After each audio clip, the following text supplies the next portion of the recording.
Friend, sure ka na ba dito? Parang nakakatakot naman ang lugar na to. Ano ka ba, friend? Huwag kang ampraning dyan. Mabait tong boylet ko. Yan din ang sinabi mo sa ibang mga naging lalaki mo, no? Tapos ano nangyari? Di ba wala rin? Pare-pareho lang naman sila. Ibahin mo to. Promise ko sa'yo, dito na tayo sasakses sa buhay. Ewan ko sa'yo, friend. Hindi na nagbagong script mo dyan sa mga lalaking yan. Isa pa ha, sino bang matinong babae ang pupunta sa ganito kaliblib na lugar? Kahit nga yung tricycle driver na sinakyan natin hindi pumapasok dito. Ikaw lang ang bukod tanging babae. Grabe ka. Malawak kasi ang lupain niya dito banda, kaya medyo malayo sa mga chismosa. Diyos ko girl, iba talaga ang feeling ko sa lugar na to Huwag na lang kaya tayo tumuloy. Ano ka ba naman, Angel? Super lapit na ng bahay niya. Oh, ayan na pala siya Mabilis na kinawayan ng babae ang lalaking papalapit sa kanila. Nakasakay ito sa kuliglig. Hindi makitang mabuti ni Angel ang muka ng bagong nobyo ng kanyang kaibigan dahil natatakpan ng salakot ang kanyang muka. Napakunot ang noo ng babae nang masilayan ito ng malapitan ng lalaking noon pa lamang niya nakita. Matanda na ang lalaki. Pwede na yung tawaging tatay o hindi kaya ay lolo nilang dalawa. Parehong nag-aaral ang dalawa ng kursong nursing. Nasa 3 taon na ang mga ito, ngunit mas dumarami ang gastusin nila, kaya naman napilitan ng mga ito na maghanap ng mayamang lalaking pwede nilang mahututan ng pera. Minsan lang yun gawin ni Angel, yung tipong walang-wala na siya maging ng kanyang pamilya. Kabaliktaran naman ang kanyang kaibigang si Karen. Wala na kasing nagpapaaral dito, kaya naman nung natuto itong mag-ayos ay inalam niya ang mga kiliti ng lalaki. Nabalik lang sa realidad ang babae nang marinig nito ang boses ng matandang lalaki. Kahit na kulubot na ang balat nito ay nakikitaan pa rin ang kakisigan ng matanda. Namula pa ang babae nang magtama ang mata ng dalawa. Kanina pa ba kayo? Oo, darling. Bakit ang tagal mo? Kita mo tong skin ko, namumula na dahil sa init. Pawis na rin ako. Bakit hindi mo kasi ako sinundo dun sa may labasan Kanina pa kami naghihintay. Pasensya na, sweetheart. Nagka-problema kasi bigla sa palayan Hindi ko na malayan ang oras. Brownout pa. Kaya hindi kita natawagan. Pasensya ka na Ay, ano pa bang magagawa ko? Kung hindi lang kita mahal ay hindi ako maglalakad ng ganito kalayo, no? Kaya nga bilang pambawi, itong kuliglig ko ang ginamit ko para sunduin kita. Bakit yan? Ayaw naman kitang pasakayin sa kalabaw. Gusto mo ba yun? Yak, hindi no? Akala ko ba may kotse ka? Nasa talyer pa Hindi pa nababalik sa bahay. Pansamantala, ito na muna ang gagamitin natin. Ayos lang naman sa'yo, no? Hindi ito ang pinagkasunduan natin, baka nakakalimutan mo.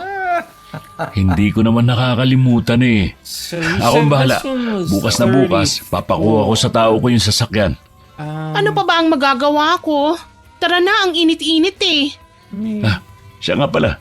Sino yung kasama mo? Yan. Friend ko, si Angel. Nabanggit ko naman sa'yo na magdadala ako ng kaibigan, di ba? Oo.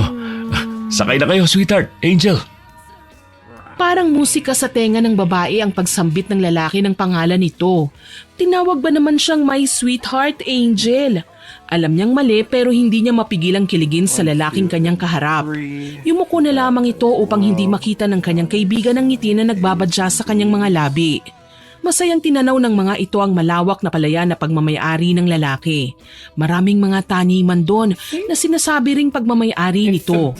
Tuwang-tuwa si Karen habang nakikinig sa kwento ng kanyang nobyo. Alam ni Angel kung anong iniisip nito. Tihak na naka-jackpot ang kaibigan sa kasalukuyang lalaki nito. Nawala ang ngiti ng kanyang kaibigan nang tumigil sila sa bahay na gawa sa kawayan. Hindi yun kalakihan at makikitang lumang-luma na rin yun. Nandito na tayo. Ito ang simpleng tahanan ko. Pasok kayo. Pasok. Nauna ang lalaki sa pagpasok sa bahay habang ang dalawa ay nagbubulungan sa labas. Hindi maipinta ang mukha ni Karen nang maabutan nito ang bahay ng lalaki. Pucha, akala ko jackpot na. Bakit dito niya pa tayo pinatuloy? Anong akala niya sa akin? Chipipay? Girl, yung bunganga mo. Baka marinig ka dyan at palayasin pa tayo. Malapit ng gumabi Isa pa, malayo ang sakayan mula dito. Ayoko na ulit maglakad ng ganong kalayo Naiirita ako. Ang inaasahan ko ay sasalubungin ako ng karangyaan tapos ganito pala. Pagod na nga ako. Pangit na bahay pa ang aabutan ko. Pucha. Oh, bakit hindi pa rin kayo pumapasok? Nagpapahangin lang kami dito sa labas. Papasok din kami maya-maya. Brandon ang pangalan ko. Hindi pala ako binabanggit sa'yo nitong darling ko. Nakalimutan ko yata. Nababanggit naman niya kasi na may nobyo siya pero hindi niya sinasabi sa akin ng ilang detalye ng relasyon niyo. Mabuti naman kung ganun. Karen, my sweetheart, bakit ka naman nakasimangot? May problema ba? Kung tungkol sa sasakyan yun, patawarin mo na ako. Bukas na bukas din. Papakuha ko yun. Wala akong problema. Tara na nga sa loob. Nagugutom na ako eh. Siguraduhin mong mabubusog ako dyan sa inihanda mo Sigurado ako. Specialty ko pa naman na niluto ko para sa inyo. 3 putahe pa yun. Adobo, ginataan, tsaka paksiw. Salamat naman at may magandang nangyari sa araw ko. Tara na sa loob. Sige. Teka, ako na magdadala ng gamit nyo, Angel, sweetheart. Hindi pinansin ni Karen ang pag-aasikaso sa kanya ng lalaki. Taas noon itong pumasok sa loob ng bahay, samantalang si Angel naman ay napayukong kinikilig na nakasunod sa matandang lalaki. Nang masulyapan niya ang kabuuan ng bahay ay hindi naman yun ganun kasama. Maganda yun, malinis. Yun ang nakikita niyang tipikal na bahay kubo sa probinsya. Namataan niyang may matandang babaeng naghahanda ng pagkain sa mesa. Kanya itong nilapitan upang batiin, ngunit hindi pa ito nakakalapit ay inismiran lang siya nito tsaka umalis. Mabuti na lamang at hindi yun napansin ng kanyang kaibigan dahil tiyak na aawayin nito ang matandang babae. Akala ko mag-isa ka lang na nakatira dito. Sino yon? Si Nana Agnes yun, kasambahay ko. Hindi ko naman kayang pagsabayin ng trabaho at saka ang pag-aasikaso sa bahay. Kaya nandyan si Nana Agnes para tumulong sa akin. Baka mamaya niyan may relasyon na kayo ng matandang yan Kumain na kayo, Brandon. Bago pa lumamig ang mga yan. Sige. Ikaw, kumain ka na ba? Sabayan mo na kami. Huwag na. Kayo na ang mauna. Sa kusina lang ako. Tawagin mo na lang ako kung may kailangan ka. Ang sungit Menopause na yan Huwag niyo na lang siyang pansinin. Matagal na siya rito. Hindi siya pala salita kaya magiging maayos naman ang panunuluyan niyo rito. Mabuti naman. Ayoko ng bungangera Nakakasira ng araw kapag ganyan. Friend, ang sabi ay hindi pala salita, hindi bingi. Naririnig ka niya, uy. Ano naman? Wag mo kong irap-irapan dyan Iiwanan talaga kita dito. Subukan mo lang, girl. Nag-aaway na ba kayo? Ganito lang talaga kami mag-usap. Kapag kaming dalawa ang nag-aaway, hindi kami nagpapansinan. Klase talaga kayo mga babae. Baka mamaya niyan ako naman ang silent treatment nyo. Kung wala ka namang ginagawang hindi ko ikakatuwa, bakit naman ako magagalit sa'yo? Sa bagay, hindi naman ako pasaway. Alam mo yan, sweetheart. Napayuko na lamang si Angel nang magsubuan ng dalawang magkasintahan. Sa mga naging karelasyon ni Karen, hindi naman ganun ang epekto sa kanya ng paglalampungan sa kanyang harapan. Yun ang unang beses na nangyari sa kanya ang bagay na yun. Kailangan itong matigil kung anuman ang kalukuhang kanyang nararamdaman dahil maling-mali ito. Kaibigan niya si Karen. Inabala na lamang ng babae ang kanyang sarili sa pagsasandok ng pagkain sa kanyang pinggan. Naramdaman pa nitong may nakatingin sa kanya. Agad nitong tinignan ang dako kung saan may nakatingin sa kanya. Muntik na itong mapasigaw nang magkatitigan sila ng matandang babae na sumilip mula sa kusina. Masarap ang luto mo Paniguradong masisira ang diet ko nito. Yan ang natutunan ko nung una akong dumating dito. Actually, si Agnes ang nagpakain sa akin yan. Nung nagustuhan ko, agad ako nagpaturo. Gusto mo rin bang matuto? Hindi mo ako maaasahan sa mga gawaing bahay. Kayo ni Angel ang magkakasundo dyan. Siya ang mahilig magluto. Talaga ba? Ano ba ang paborito mong lutuin, Angel? Sinigang ang paborito kong kainin at lutuin. Pero sabi nila masarap ako magluto ng kare-kare. Gusto kong makatikim ng luto mo minsan. Mahilig din si Agnes magluto Subukan niyo mag-usap. Marami kang matututunan sa kanya. Sige, susubukan ko. Mukhang marami naman kayong ingredients dito kaya hindi na ako mahihirapan. Friend, dahan-dahan ka sa pagkain, baka lumobo ka bigla ah. Ang sarap kasi. Ikaw kaya dyan, tikman mo lahat ng ulam. Sobrang sarap nitong manok ko. Ngayon lang ako nakatikim ng ganitong luto. Manok? Hindi manok yan. Ano, baboy? Huwag mo nga akong pinaglololo ko. Kung baboy ito, sana nag-Bicol Express ka na lang. Hindi yan baboy o manok. Palakayan. Ito naman, masyado mo naman akong pinapasaya sa compliment mo eh. Ano? Palaka? Paunahang tumakbo si Angel at Karen sa kusina upang iluwa ang kanilang kinain. Tinusok pa ni Karen ang kanyang lalamunan upang iluwa ang pagkain. Mabuti na lamang at iilang subo lang si Angel kaya hindi ito nagtagal sa kusina.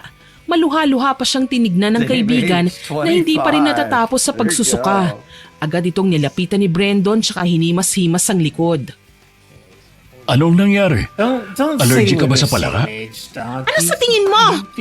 Sarap na sarap ka naman sa luto ko ah. May hindi ka ba nagustuhan? Yung palaka mismo, Brandon. Ano ka ba? Papakainin mo kami ng palaka sa buong pananatili namin dito? Matagal na kaming kumakain ng palaka. Wala naman nangyari sa amin ah. Ay pwes, ngayon ay may mangyayari sa'yo kapag puro palaka ang papakain mo sa amin. Hindi mo man lang kami sinabihan na palaka pala yan? Baka kung saan pa nang galing yan at kung ano pa ang kinain yan, edi namatay kami. Palakang bukid naman yan eh. Malinis yan. Nakakain. Anong tingin mo sa akin? Papatayin kita? Lalasunin? Darling, hindi ako ganyan. Nagtanong ka man lang sana kung kumakain kami niyan. Alam mo naman na hindi kami laking probinsya. Pasensya na kung gano'n. Hindi na mauulit. Magluluto na lang ako ng ibang ulam. Pasensya na kayo kung hindi nyo nagustuhan ang putahe namin dito. Mas mabuti pa nga, Nana Agnes. Pakibilisan na lang at baka nagugutom na sila. Huwag ka mag-alala sa sobrang naluto mo. Ibibigay ko kay Luis ang iba bukas. Ang iba naman, kakainin ko. Saan ang kwarto namin? Hindi na ako kakain. Baka mamaya ay palaka o kung ano na naman ang makita niyong ipakain sa amin. Samahan ko na kayo sa mga kwarto nyo. Mabuti pa, magpahinga na muna kayo. Magkakatay na lang kami ng manok. Kailangan niyong kumain. Kakatukin namin kayo kapag kakain na. Inirapan lang ni Karen ang lalaki sa sinabi nito. Hindi na ito nag-abala pang kunin ang kanyang mga dalang gamit na nagkalat sa sala. Alam ni Angel na hindi ito nagagalit-galitan pa. Hindi naman kasi nila inaasahan na papakainin sila ng palaka sa araw ding yun. Walang nakapagsabi sa mga ito na ganoon ang buhay sa probinsya. Ayaw isipin ng babae na nasa tiyan niya na ang iilang parte ng karne ng palaka. Pakiramdam tuloy nito ay parang masusuka na naman siya habang iniisip ang nangyari sa kanila. Pinigilan na lamang nito ang gusto niyang gawin at tahimik na sinundan si Brandon na kinukulit-kulit ang kaibigang patawarin na siya nito. Dinala sila ng lalaki sa tig-isang kwarto na kaagad na pinasukan ni Karen. Hindi na siya hinarap nito maging ang lalaking kumukulit sa kanya. Pasensya ka na, Angel ha. Hindi ko sinasadya. Honest mistake ha. Sa tingin ko si Karen lang ang kailangan mong kausapin. Ayos lang ako. Hindi naman ako nakakain ng marami. Palalamigin ko na muna siguro ang ulo niya. Ayoko naman dagdagan pa. Gayong hindi pa nga kayo nakakaisang oras sa bahay ko. Pasensya na talaga. Sige, magpahinga ka na muna dyan. Sige, maraming salamat. Nang makapasok ang dalaga, ay inilibot nito ang kanyang paningin sa loob ng kwarto. Maliit lang yun, gawa sa kawayan ng lahat, pero ang ikinatuwa ng babae ay ang bintana na nakikita ang kabuuan ng palayan. Bilog na bilog ang buwan sa langit, kaya kitang-kita nito ang mga dahong sumasayaw sa ihip ng hangin. Narinig din nito ang tunog ng mga palaka sa palayan.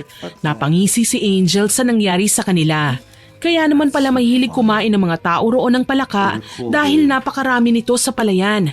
Tahimik ang buong lugar. Tanging kalansing ng mga gamit sa kusina ang gumagawa ng ingay maliban sa natural na ingay ng paligid. Matapos mag-ayos ay lumabas ito ng kwarto upang kumustahin ang kaibigan. Kumatok muna ito ng dahan-dahan tsaka pumasok. Nakasubsob ito sa unan. Ang mga dala nitong gamit ay hindi pa nito naaayos. Friend, Kamusta ka? Suko ka na kagad? Ayoko na dito. Ayokong kumain ng palaka habang buhay ano. Baka hindi naman palaka ang lagi nilang kinakain dito. Konting tiis lang. Hindi ba't ginusto mo to? Hindi ito ang inaasahan ko. Sa pagkakaalam ko mayaman siya. Hindi ganito. Isang araw pa lang suko ka na. Paano ang tuition mo? Isang taon na lang igagraduate ka na. Paano na lang friend? Maraming lalaking baliw sa akin, Angel. Hindi ako magtitiis dito. Subukan mo lang. Wala namang mawawala sa'yo eh. Baka mag-iba ang ihip ng hangin. Kapag hindi ay tumakas na tayo. Sige, pero sa ngayon ay makisama ka na muna ha. Ilang beses mo na tong ginagawa. Ngayon ka pa ba susuko? Mahigpit siyang niyakap ni Karen tsaka humagulgol. Tahimik lang na inalo ni Angel ang kaibigan. Kung kaya lang sana niyang tulungan ng kaibigan sa usaping pera, ay hindi na nito kukonsintihin ang kaibigan sa ginagawa nila. Maging siya kasi ay sa mayamang lalaki rin lumalapit kung walang-wala na ito. Maya-maya pa ay marahang kumatok sa kanilang kwarto na sinundan ng isang tinig. Boses yun ni Nana Agnes. Malamig ang boses nito na nagbigay ng kakaibang kaba sa kanila. Mga madam, kumain na ho kayo. Nagluto kami ni Brendo ng tinola at pritong manok. Salamat, Nana Agnes. Lalabas na lang kami kung gutom na kami. Lumabas na kaya tayo? Kanina pa ako gutom na gutom eh. Ikaw talaga kahit kailan? Nag-iinarte nga lang ako eh. Makisama ka na. Nag-abala pa silang magluto ulit oh. Paano kapag palaka ulit ang ipakain sa atin? Ay bingi ka, friend. Ang sabi nga manok. Kaya halika na. Feeling ko kakainin na ng mga bulate ko sa katawan ko ang mga laman loob ko, no? Yak! Kadiri ka naman. Hindi ka ba nagpurga nung bata ka? Ang OA naman ang reaksyon mo. Tara na nga. Wala nang nagawa ang kanyang kaibigan nang kalad ka rin niya ito sa kusina. Tahimik lang si Brendon at Nana Agnes na naghahanda ng pagkain sa mesa. Tinignan sila ng mga ito tsaka tipid ng umiti. Hindi gaya noong unang masilayan nila ang pagkain ay nakakasiguro na nga ang mga itong manok nga ang kanilang ulam sa gabing yon. Ang palaka namang inihanda para sa kanila ay maganang nilantakan ni Brendon. Inihiwalay na nito sa kanila yon para hindi nila makain. Hindi na pinansin ni Angel ang maganang mukha ng dalawang matanda. Gaya ng ginawa ni Karen ay pinagtuunan na lamang nito ang pansin ng kanilang kinakain. Natapos ang hapunan nyo na busog ang dalawa. Mabuti naman at naubos niyo ang inihanda ni Nana Agnes. Akala ko may matitira pa kinabukasan eh. Bakit? Wala ka na bang maipapakain sa amin bukas? Kung puro palaka na naman yan ay mabuting bukas din ay umuwi na kami. Sweetheart naman, ang sinasabi ko lang, masaya akong naubos niyo ang inihanda namin, ganun lang yun. Brendon, salamat sa inyo ni Nana Agnes ha. Busog na busog kami sa kinain namin eh. Hindi nyo na itatanong paborito ni Karen ang niluto nyo. Ikaw naman, nagpaliwanag ka pa talaga? Labas na muna ako, magpapahangin lang. Tutulungan ko muna si Nana Agnes dito. Wala din kasi akong magawa eh. Kung gano'n naman pala, ako nasasama sa'yo sa labas, sweetheart. Nana Agnes, ikaw nang bahala kay Angel ha? Tumangulang ang matanda at saka tumalikod na ang mga ito sa kanila. Hindi umiimik ang matanda habang naglilinis ang mga ito ng hapag. Si Angel nang umako na maghuhugas ng kanilang pinagkainan. Hindi na tumutol ang matanda. Nag-unat-unat ito habang hinihintay siyang matapos. Pagkatapos mag-ayos ay lalabas na sana ito upang magpahangin pero hindi na ito tumuloy dahil nakita niyang nagyayakapan ng dalawa sa labas. Napansin nito ang matanda na sumulyap sandali sa labas tsaka dire-diretsyong lumabas ng hindi man lang pinapansin ng mga taong naroon. Saan pupunta yun? May sarili siyang bahay na malapit lang dito. Uuwi na siya sa bahay niya. Bakit mo pa pinapauwi ng ganitong oras? Baka ano pang mangyari sa kanya? Bakit hindi mo na lang dito patirahin para hindi na kayo mahirapan pang dalawa? Huwag kang mag-alala. Matagal niya na itong ginagawa, kaya alam niya na ang pasikot-sikot dito. Sinundan ng tingin ni Angel ang matandang tila ba naglaho na lang na parang bula sa dilim. Hindi na nito inabala pa ang sarili sa kanyang mga napansin ng gabing yun. Kinaumagahan ay nagising na lamang si Angel dahil sa ingay sa labas ng bahay. Boses yun ng lalaki na paulit-ulit na tumatawag sa pangalan ni Brendon. Bossing! Brandon! Nana Agnes! I mean, You! Ano nga din? Kanina ka pa sigaw na sigaw obviously, dyan. I don't have to watch Bossing! the anime. Bossing! to like mukhang become napasarap ang my- tulog mo, ah. I mean, look Hindi at kita my nakita whole sa bukid streaming kanina. career. May importanteng ginagawa lang. Sus! Kahit naabala ka pa, may oras ka pa rin pumunta sa bukid. Ito ang unang beses na hindi ka nakapunta dun ah. Gaano ba ka-importante yan? Lumabas si Angel sa kwarto. Naabutan niya ang kanyang kaibigan na nakabihis na at bagong ligo. Gaya ng kinaugalian na ni Karen, ay taas noo itong lumabas ng bahay. Inayos-ayos pa nito ang kanyang buhok, tsaka maharot na inaangkla nito ang kanyang kamay sa braso ni Brandon. Napailing na lamang si Angel sa ginawa ng kaibigan. Sinundan niya na lamang ito sa labas upang makisama sa mga taong naroon. Doon na nito nakitang mabuti ang pagmumukha ng lalaking kausap ng matanda. Matangkad ito, may magandang mga mata na tila ba nangungusap kung ito ay tumingin. Gwapo siya kung titignang mabuti. Ang magkabilang dimples niya ay mas lalong nagpagwapo sa kanya. Ang problema lang, madungis ito. Hindi siya ang tipo ni Angel lalong-lalo ng kaibigan nito. Ang gusto nila ay mayayaman at malinis. Kung yumaman lang siguro ang lalaki, baka nagkandara pa ang mga ito sa kanya.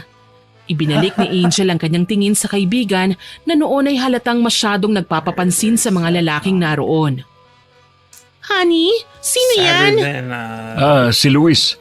Nagtatrabaho siya sa bukid ko. Ilang taong ko na rin siyang katiwala sa mga manukang ko rito. Maaasahan yan. Naks naman, bossing. Kaya pala hindi ka pumunta sa bukid dahil lumalab life ka na. Hindi lang isa kundi dalawa pa.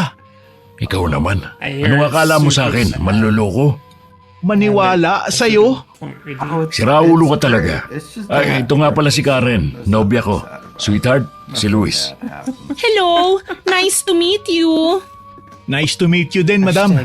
Galing pumili ni bossing ah. Aba, dapat lang. Siya nga pala, pang-ilan ako sa nadalang babae ng amo mo? Wala namang dinadalang kung sino yan dito. Ikaw ang bukod tanging nadala niya. Sa pagkakaalam ko ha. Apat, ano to, Brandon? Si madam naman. Wala namang dinadala dito si bossing. Sus, at pagtatakpan mo pa? Hindi ah. Wala naman talagang dinadala si bossing na kung sino dito. Maiba nga tayo. Sino tong kasama mo? Kapatid mo? Kaibigan ko si Angel. May nobyo na yan kaya huwag ka magkakamaling manligaw sa kanya. Naku, wala pa nga basag ka na agad, Luis. Hanip naman yung babae mo, bossing. Mapanakit. Nagsasabi lang ako ng totoo. Masyadong mataas ang standard niyang kaibigan ko, no? Gaano ba kataas? Nang masungkit ko naman. Halakhakan ng mga kalalakihan ang nangibabaw sa tahimik na umagang yon.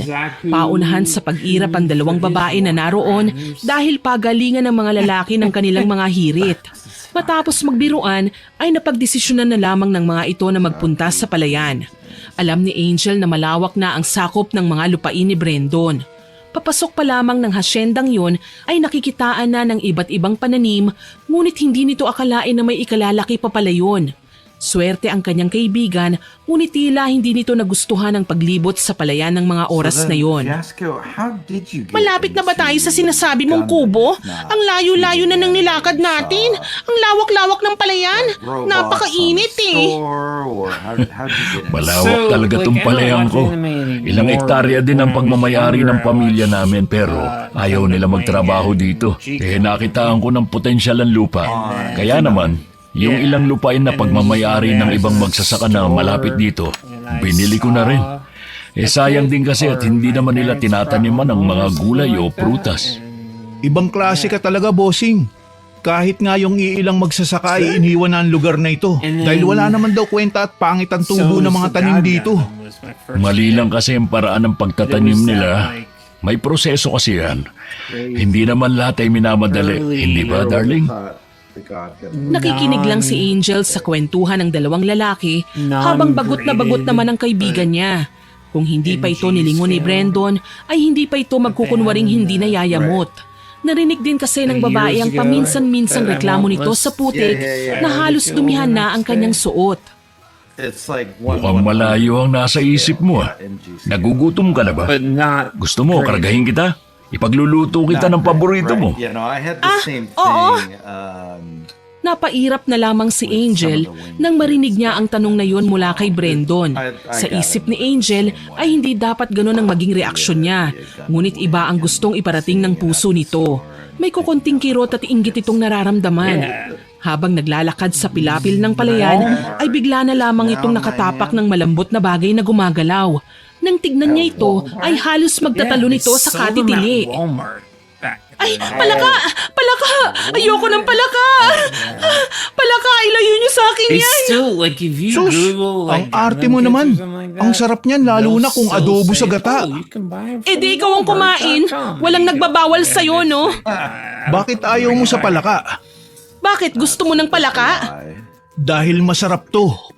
O baka dahil kamukha mo sila? Kokak! Kokak! Dahil sa inis, ay pinagtatampal ni Angel si Luis na nang-aasar sa kanya. Kahit gaano kalakas ang pagtampal nito sa kanya, ay tinawanan lamang siya ng lalaki. Ganun ang naging tagpo sa araw na yon. Kung hindi lang siya tinawag ni Brandon upang utusan, ay hindi ito titigil sa pang-aasar sa kanya. Mukhang nagkakamabutihan kayo ni Luisa. Yak, manahimik ka nga dyan. Yamot nga ako dun sa kanya eh. Walang tigil sa pangungulit. Diyan yan nagsisimula. Nakuha ka ba ni Miguel dahil dyan? Angel ang pangalan mo pero demonyo yung bunganga mo. Bakit Karen? Natatakot ka bang marinig ni Brandon at iwan ka niya bigla? Huwag mo akong simulan, Angel. Nagbibiro lang naman ako eh. Ikaw naman, napakaseryoso mo. Kapag nagka-leche-leche ko dito dahil sa bunganga mo, dadalhin talaga kita sa kangkungan. Tinawanan lang nito si Karen na nakabusangot ang muka habang nagtitipa sa kanyang hawak na cellphone. Napaismid si Angel. Kung hindi ang bunganga niya ang magpapahama kay Karen, ay tiyak ang babae na mismo ang lalaglag sa kanyang sarili. Paniguradong kinakamusta nito ang nobyong si Miguel sa lungsod. Matagal-tagal nang magkasintahan si Karen at ang lalaki. Walang alam si Miguel sa ginagawa ng nobya. Ang alam lang nito ay magbabakasyon sila sa kamag-anak nila sa probinsya. Siyempre, kasabwat na si Angel sa panlulokong yon. Bakit ba kasi hindi mo nalang hiwalayan niyang si Miguel? Mayaman naman si Brendo, no? Kayang-kaya kanyang bilhin.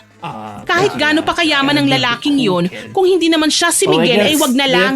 Alam mo naman kung anong pinunta natin dito. Pwes ayusin mo ang kalokohang to, Karen. Alam kong diring-diri ka na sa lugar na ito pero paano naman ako, hindi ba? Ibang pinag-usapan natin kaya sana naman tuparin mo kung anong napagkasunduan. Naghahanap lang ako ng tamang tiyempo. Hindi ko naman mabibiglang hututan siya ng pera. Sasagot na sana si Karen nang mamataan niya ang dalawang lalaki na kumakaway sa kanila habang naglalakad sa pilapil. Kasalukuyang nasa kubo kasi ang mga ito na nasa dulo ng palayan. May dalang basket ang dalawa. Paniguradong pagkain ng laman ng basket na yon dahil nag-request si Karen ng kakanin. Napatanong pa ito sa dalaga kung sino ang nagtitinda ng kakanin sa gitna ng palayan. Inirapan lang siya nito, ngunit ang dalawang lalaki na ang nagpresentang bibili. Matagal ba kayo naghintay? Ano sa tingin nyo? Ang sabi nyo 10 minuto lang nandito na kayo. 10 minuto ba ang sabi namin? Sa pagkakaalala ko kasi ay 10 minuto ang paglalakad namin dyan sa pilapil. Puro ka talaga salita. Bakit hindi ka nalang manahimik? Eh bakit mo ko inaaway? Bakit hindi ikaw ang pumunta dun? Para malaman mo na hindi madaling maghanap ng kakanin na gusto nyo.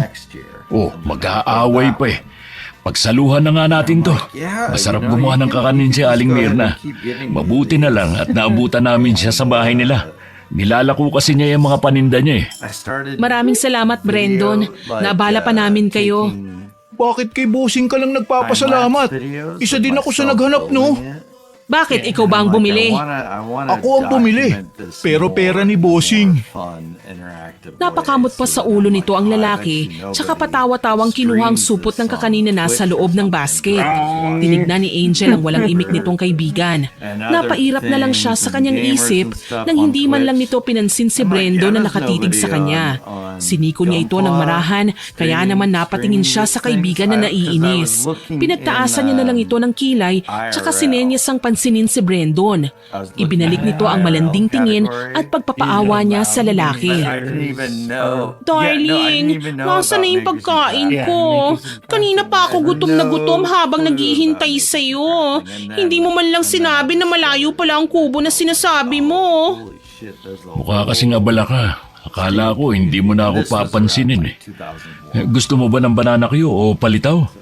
Ano ka ba? Nangangamusta lang kasi ang mga magulang ko kaya naman nireplyan ko na. Mabuti na lang at may signal banda rito. Sweetheart, pwede ba habang magkasama tayo, huwag kang gagamit ng cellphone? Gusto ko kasing masolo ka. Ayaw ko na may kahati ako sa atensyon mo. Kahit na abala sa pagkain si Angel, ay nasa dalawa pa rin ang pandinig nito. Kailangan niyang mapigilang magkamali ang kaibigan. Kung hindi magawa ni Karen ang makipaglandian sa lalaki, ay ito na ang gagawa. Kayang-kaya niya yun lalo na't alam niyang madaling matukso ang mga lalaki. Ang hirap naman buksan ito. Pwedeng patulong, Brandon? Ako na. Aabalahin mo pa sila eh. Ang dali-dali lang naman yan, madam. Ayoko sa'yo. Baka duruan mo pang pagkain ko eh. Brandon, please naman oh. Pwede bang buksan mo to? Anong nangyayari sa'yo, Angel? Sirain mo na lang ang supot. Ako na. Hindi ko alam na ganito pala kayong tatlo kasakit sa ulo. Bakit nadamay ako, bossing? Hindi ba dapat? Ang bait-bait ko kaya. Kahit siguro tulog eh hindi. Pinigilan ni Brandon ang binatang sumagot pa rito. Kung hindi ay paniguradong aabuti ng gabi ang pagbabangayan ng dalawa. Gaya ng kanyang naunang plano ay kay Brandon ito nagpatulong sa pagtawid sa maputik na palayan. Kahit na nakita nito ang nagtatakang mukha ng kaibigan ay hindi naman niya ito pinansin.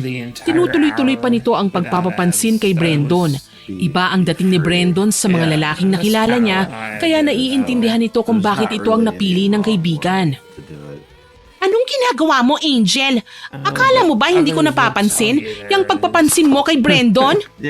Bakit? Ano bang ginagawa ko? Para din naman sa atin tong ginagawa ko ah. Kung makupad kang kumilos, ako ang kikilos. Pareho naman nating mapapakinabangan ang ginagawa ko eh. Ako na ang bahala. Bakit nakikialam ka pa rin? Ako na nga ang gagawa ng paraan eh. Hindi ko planong magtagal dito, Karen. Gagawin ko ang plano sa paraan mo o sa paraan ko.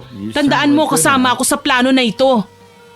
Matapos ang usapan nilang yon ay napansin naman ni Angel ng mga sumusunod na araw ang pagbabago ng kaibigan. Mas lalo itong lumapit kay Brandon na mas ikinatuwa naman ng lalaki. Si Angel naman sa kabilang banda ay pinili na lamang na makipaglapit ang loob sa matandang babae. Dahil hilig din ito ang pagluluto at hindi naman ito nahirapang kausapin ng matanda. Sa araw kasi niyon ay nagluluto ang dalawa ng pananghalian nila. Laing yun tsaka pritong isda. Hindi nito alam kung saan nanggaling ang isda dahil sobrang layo naman ang dagat sa lugar nila kaya hindi nito maiwasang magtanong sa matanda. Mahal ba ang isda kung bibilhin sa bayan? Siguro, hindi naman ako lumalabas eh. Hindi ba kayo pumupunta sa bayan? Ano naman ang gagawin ko doon? Mamili ng mga kakailanganin nyo dito. Hindi ko kailangan yan. Nandito ang mga kailangan ko sa paligid at wala sa bayan. Hindi ako pinapayagan na lumabas. Ha? Bakit naman? May batas ba dito na bawal lumabas? Huwag mo nang alamin ang mga bagay na yan. Wala ka namang balak na magtagal dito, hindi ba?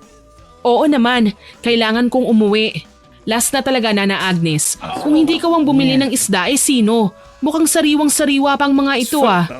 Si Luis. Si Luis lang ang pinapayagang pumasok at lumabas sa lugar na ito. Anong ibig niyong sabihin?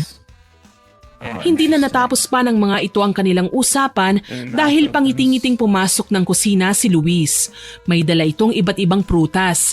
Pawisan ng lalaki pero hindi nabawasan ang kagwapuhang taglay nito. Napatampal na lamang ng noo si Angel nang maisip niya ang bagay na yun.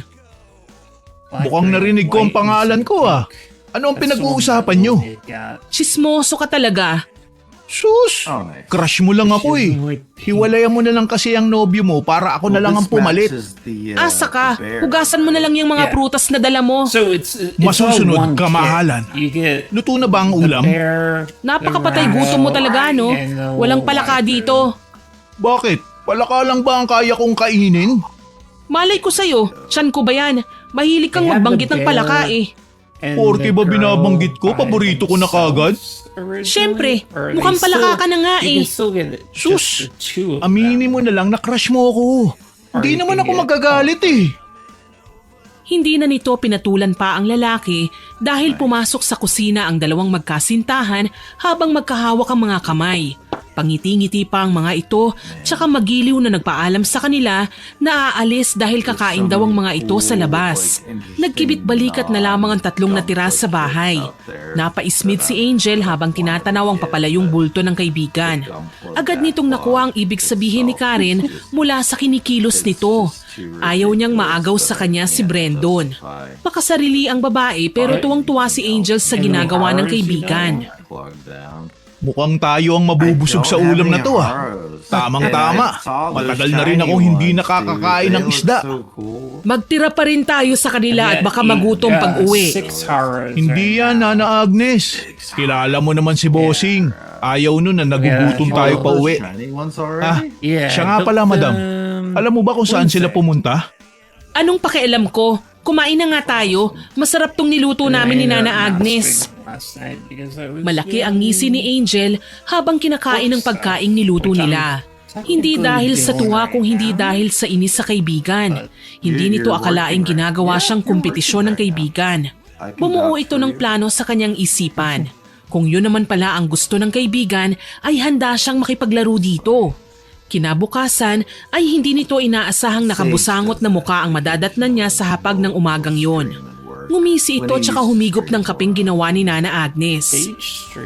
Kumusta ang lakad niyo kagabi? Hay nako, huwag ka nang magtanong pa. Naiinis lang ako lalo. Bakit? Hindi ba't nag-date kayo? Ang inaasahan kong bungad mo nakangiti ka ngayon. Oh, ano ang nakita mo? Nakangiti ba? Masaya ba ako? Wala bang isda dito? Mag-iisang linggo na rin akong kumakain ng manok at gulay. Nauumay na ako. Hindi na mapigilan ni Angel ang hindi humalakhak habang tinitignan niya ang yamot na mukha ng kaibigan. Tinolang manok na naman kasi ang ulam ng araw na yon. Sakto pang dumating ang makulit na si Luis, kaya naman halos pagsakluban ito ng langit at lupa. Wala namang isda sa bukid. Eh di maghanap kayo. Wala bang isda sa bayan? Gulay na lang ang kainin natin. Masustansya pa. Sa pagkakaalam ko may tinitindang isda sa palengke, Bossing. Nakabili nga kami kahapon ng... Ayun naman pala eh. Eh di bumili kayo. O baka wala kayong pambili. Ako na lang ang lalabas para bumili. Si Luis na ang bahala dyan. Hindi ba, Luis? Copy that, Bossing. Sasama na ako kay Luis. May gusto rin akong bilhin eh. Huwag na. Tulungan mo na lang si Nana Agnes dito sa loob ng bahay. Teka lang ha. Ang usapan magbabakasyon lang kami dito. Bakit ginawa niyo naman yatang katulong si Angel? Sige na nga, ako nang bahala dito. Sa susunod na lang ako pupunta sa bayan. Okay naman pala kay Angel eh. Eh di wala ng problema. Ninitian nito si Brandon ng matamis. Ilang segundo pa ang tinginan ng dalawa. Ang babae na ang nagbawi ng tingin tsaka dumiretso na ito sa kusina. Ang buong akala niya ay mahihirapan siyang agawin si Brandon kay Karen pero mukhang mapapadali ang pag-alis niya sa lugar. Isang gabi, habang abala ang mga tao sa bahay sa paggawa ng kani-kanilang ginagawa, ay nagdesisyon si Angel na tumakas upang magpahangin. Hindi pa nito gaanong nalibot ang lugar, kaya naman sinubukan nitong puntahan ang bahay ng matandang sinasabi ni Brandon. Hindi pa ito tuluyang nakakalayo sa bahay ay may bigla na lamang yumakap sa likod ni Angel. Magpupumiglas na sana ito nang maamoy niya ang pamilyar na amoy ng lalaki. Sweetheart, saan ka pupunta? Brandon, hindi ako si Karen. Alam ko naman. Ano ngayon? Hindi ba kita pwedeng yakapin? Alam ko naman gusto mo din ako kaya huwag ka na mag-inarte pa. Brandon, bitiwan mo ko. Baka makita tayo ni Karen. Gusto mo ba ako, Angel? Ha? Oo at hindi lang ang sagot. Kung hindi mo ako gusto, bibitaw na ako sa'yo. Kung gusto mo rin ako, di tayo na. Hindi akong tipo ng taong nagpapatagal ng mga bagay-bagay. Paano si Karen? Naramdaman nito ang pagbitiw sa kanya ng lalaki. Masyadong mabilis ang mga pangyayari. Ang buong akala nito ay aayawan na siya ni Brandon. Pinaharap siya ng lalaki. Hinalikan siya nito sa noo, sa ilong at ang pinakahuli ay sa labi. Nanlaki ang kanyang mga mata sa ginawa nito. Hindi malalaman ni Karen kung hindi natin sasabihin. Kung gusto mo naman, handa akong hiwalayan siya. Magsabi ka lang. Huwag na muna. Ayokong mabigla siya. Ibig sabihin, tayo na. Paano pala ang nobyo mo sa lungsod? Wala akong nobyo. Huwag kang mag-alala. Pero sabi ni Karen noon kay Luis meron daw. Hindi bale. Hindi na mahalaga yun niya. Ang dapat natin pagtuunan ng pansin, yung tayo. Masaya akong akin ka na. Ako rin, Brandon. Ang akin lang ay sana wala akong kahati sa'yo. Mahal na mahal kita. Huwag kang mag-alala. Gagawa ako ng paraan para maging iyo ko ng buong buo. Ayokong mag-away kami ni Karen. Hindi pa ako handang malaman niyang tungkol sa atin. Bumalik ka na sa kwarto niyo. Baka hinahanap ka na niya. Na magiging kwarto mo. Konting tiis na lang. Iyong iyo na ako. Bago siya iwanan ni Brandon, ay nagtanim muna ito ng munting halik sa kanyang mga labi. Napakunot ng noo ang babae habang sinusundan ng tingin ng lalaki. Masyadong mabilis ang pangyayari. Hindi niya magawang maging masaya dahil nalilito pa rin ito sa mga nangyayari. Sa sobrang bilis ay mukhang mali. May nararamdaman itong kakaiba, ngunit pinagsawalang bahala na lamang ng babae ang lahat. Ang mahalaga ay kung ano ang napatunayan niya at naagaw niya. Masaya siyang bumalik sa bahay, ngunit hindi pa ito tuluyang nakakalapit, ay sinalubong na siya ng matalim na tingin ng matandang babae. Galit na galit itong lumapit sa kanya. Palingon-lingon pa ito na para bang takot na takot siyang may makakita sa kanila. Habang may oras ka pa'y umalis ka na rito! Ano ang ibig mong sabihin? Umalis ka na! Ayoko! Bakit mo ba ako pinagsasabihan? Ano bang kailangan mo? Maling-mali na ngang pumunta kayo rito. Maling naging kasintahan ni Karen si Brandon. Tapos ngayon ay dadagdag ka pa sa pagkakamaling yon. Umalis ka na. Kung gusto mo pang makita ang mga mahal mo sa buhay ay umalis ka na. Naguguluhang tinignan ni Angel ang matandang may kakaibang kaba sa kanyang mga mata. Hindi maintindihan ng babae ang ikinagalit nito o kung nag-aalala ba ito para sa kanya. Sa palagay ng babae ay may alam itong hindi nila alam kaya ganun na lamang ang reaksyon niya. Magkahalong kaba at pagkasabik ang nararamdaman ni Angel. Gusto nitong malaman kung ano man ang misteryong bumabalot sa loob ng bahay na yon. Kinabukasan, maagang nagising ang babae. Hindi nito nakita ang kaibigan o maging si Brandon. Naiinis man ay pinagpasalamat na lamang ni Angel na naroon si Luis para kausapin siya. Himala at tahimik ang bahay ah. Nasaan sila? Hindi ko rin alam eh. Bakit ka nandito? Anong hanap mo? Wala. Si Bossing lang. May pinapagawa kasi siya sa akin ngayon pero kung wala naman siya dito, aalis na ako. Ayoko makipag-away sa'yo. Sandali lang, may gusto kong itanong sa'yo eh. Oo, single ako. Walang sabit. Ikaw lang ang laman ng puso't isip. Boom! Kilig! Ha? Hindi kita maintindihan. May iba nga tayo. Gaano katagal mo nang kakilala si Nana Agnes at Brandon? Ang random mo naman magtanong. Hindi mo pa pinansin ang banat ko ah. Sagutin mo na lang. Teka, mga ilang taon na rin kasi ako dito. Kaibigan kasi ng tatay ko si Bossing, kaya nakapagtrabaho ako rito. Sa pagkakaalam ko kay Nana Agnes, simula noon pa man ay dito na siya nakatira. So, nasa na mga magulang ni Brandon? Wala ba siyang mga kapatid? Bakit dito talaga siya nagtayo ng bahay? Ang layo-layo nito sa bayan eh. Hinay-hinay sa pagtatanong. Mukhang interesado ka sa buhay nila. Gusto ko lang malaman kung anong klaseng taong mapapangsawa ng kaibigan ko. Ayoko naman siyang mapunta sa maling tao, ano?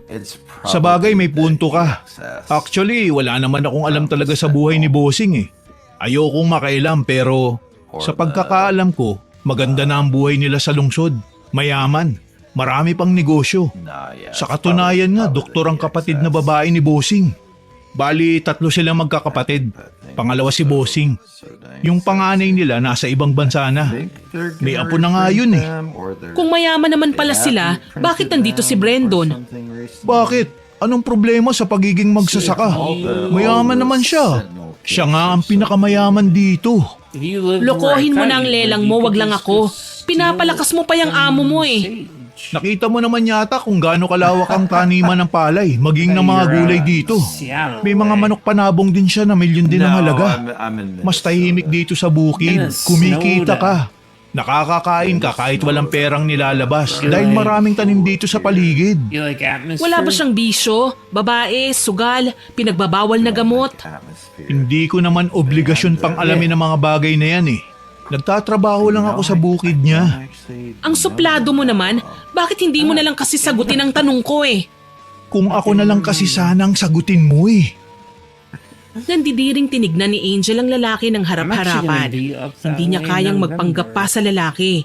Wala na siyang kailangan pa rito, kaya naman malakas ang loob niyang tarayan ng lalaki. Nakarinig ang mga ito ng ingay mula sa kanilang likuran.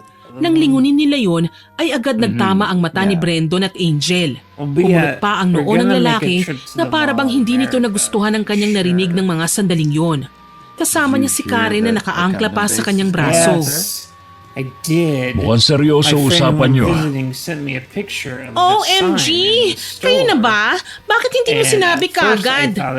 Issue ka ha? Nag-uusap lang kami ng buhay dito sa bukid.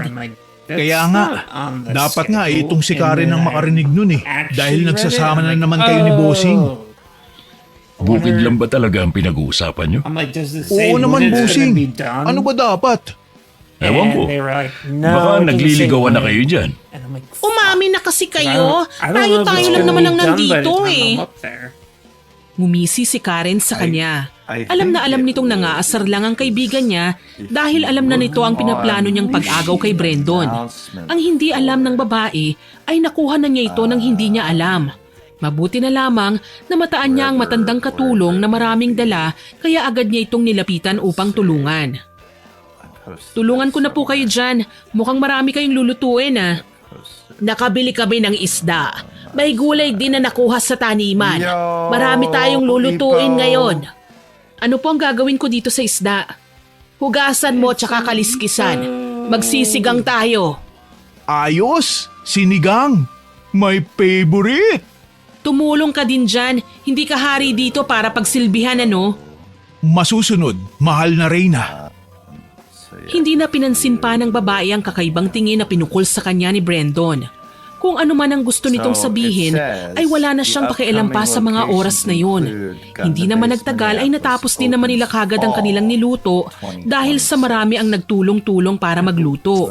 Maghuhugas na sana ito ng mga ginamit nila sa pagluluto nang hilahin siya bigla ng kaibigan tsaka binulungan. Mamaya na yan. Mag-usap muna tayo, dali. Ano naman ang pag-uusapan natin? Bakit madaling-madali ka? Siyempre, ayokong may makarinig sa pag-uusapan natin. Dali na! Ano ba ang pag-uusapan natin? Hindi ba't sinabi kong 2 linggo lang tayo rito? Oo, bakit? May problema ba? Kung gusto mong maunang umuwi ay hindi kita pipigilan. Nalaman ko kasing sobrang yaman ni Brandon. Kailangang mapasa akin ang kayamanan niya. Kaya gagawin ko ang lahat para makuha ko yon.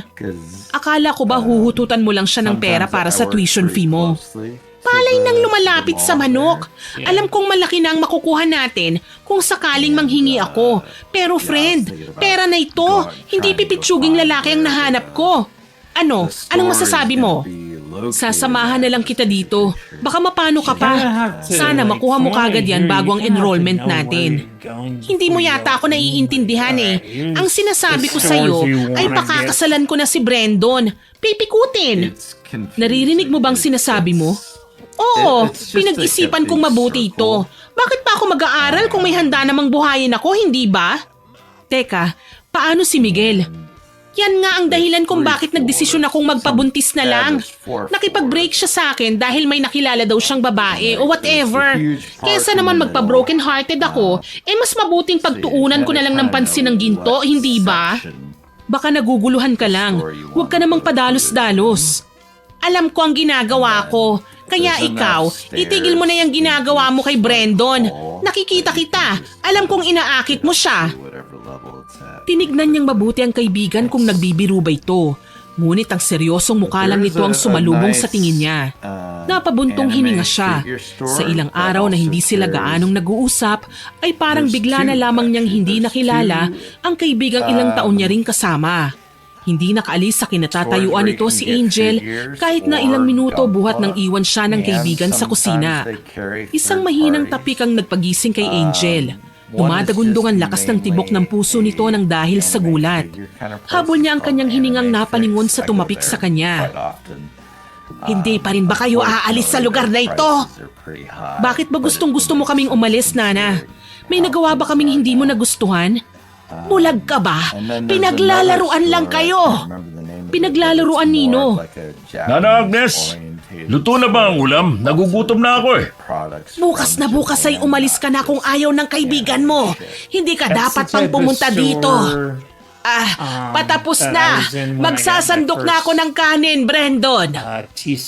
Ibinalik ng matanda ang matalim na tingin nito sa kanya na para bang napakalaki ng kasalanang ginawa nito.